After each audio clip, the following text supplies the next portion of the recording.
Hollywood actress Angelina Jolie says she hopes to empower children around the world with tools to fight back for their rights with a book she has written with Amnesty International. So for each country, what is it, this idea of you have the right to an education? Well, all right, but then why is it so many children are out of school? Why is it the girls in Afghanistan are being harmed if they go? Why are people making their girls marry off and denying them that? What is happening? Know your rights and claim them. Written with a human rights lawyer, one of the original drafters of the 1989 UN Convention on the Rights of the Child, aims to equip kids with the knowledge to safely challenge injustices. So many children are in harm's way across the world, and we're simply not doing enough. So we need to stop and ask, not what little, do we allow them a school? Do we build them a little school? Do we encourage them to speak out? No, we need to stop and say, this is not for us to give. These are their rights. Rights decided years ago based on what would make them healthy, balanced adults, safe and stable adults. Julie, Special Envoy for UN Refugee Agency UNHCR, said she hoped the book would also remind governments of their commitment to the global treaty enshrining children's civil, social, political and economic rights. For 6 months. 6 months. We spend a lot of time blocking those rights. So this book is to help the kids have a tool book to say, these are your rights. These are things you need to question to see how far you, depending on your country and circumstance, are from accessing those rights. What are your obstacles? Others that came before you and fought. Ways you can fight. So it's a handbook to fight back. The mother of 6 said she put up the UN Convention in her home for her children, but was surprised to learn her own country, the United States, has not ratified it. Personally, I went through something. I put up the rights of a child for my children, right? We were homeschooling at the time, and I put it up, and it was a kind of reminder of, okay, you can go through things in life and you can be reminded, this is who you are, this is your value, these are your rights. And as time would go on, and within different broken systems and within America, it was explained to me, well, they don't really have access to those rights. And that infuriated me and made me start to question, what does that mean? Why? Why don't they?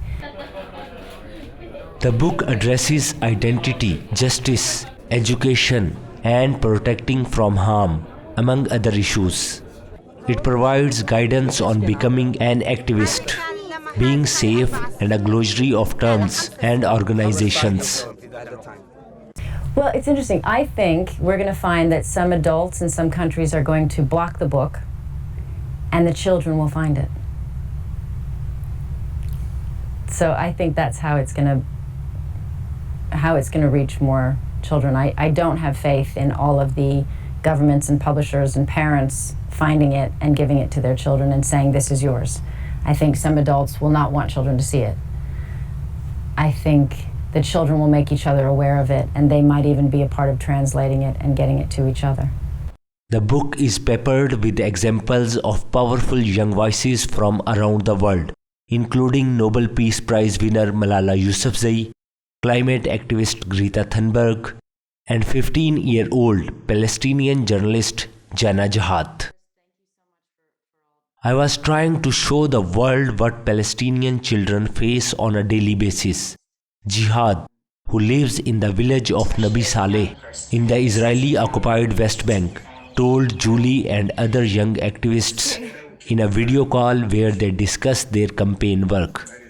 All these feelings that I felt during all these things, every time an Israeli soldier raided my house in the middle of the night, or every time I heard a gunshot, or every time I saw a friend of mine gets murdered, brutally murdered in front of me, or arrested. All these feelings, I was trying to find a way, to show these feelings to the world, because I knew that this was abnormal, because I was always afraid. I was always crying. I was always feeling unsafe. And I was trying to find a way to show the world these actual feelings and show the world what the Palestinian children actually face on their daily basis. Who or what was that moment for you when you realized that there was something that you were going to have to fight for, that something was blocking this path for you and for other young people? I've always felt like I've got the world on my hands, and there are so many issues to fight for, like it will just never stop. It sounds very depressing, but it's not at the same time. It's a real driving factor in the fact that there are young people like me that I know have a voice, but aren't able to use it, is essentially the main thing that I'm working on right now. Like, how do we empower more young people so I'm not just the only young Black girl in the room? How can I get 10, 15 of them in the same room at an equal level with all the politicians and corporate leaders? What is your strongest opposition for you within your work, whether it be locally? Do you feel supported by, I know some of you, your families are very supportive. Do you feel that it's your governments, or I know it's all very different with your particular issues? Oftentimes the opposition is the powers that be.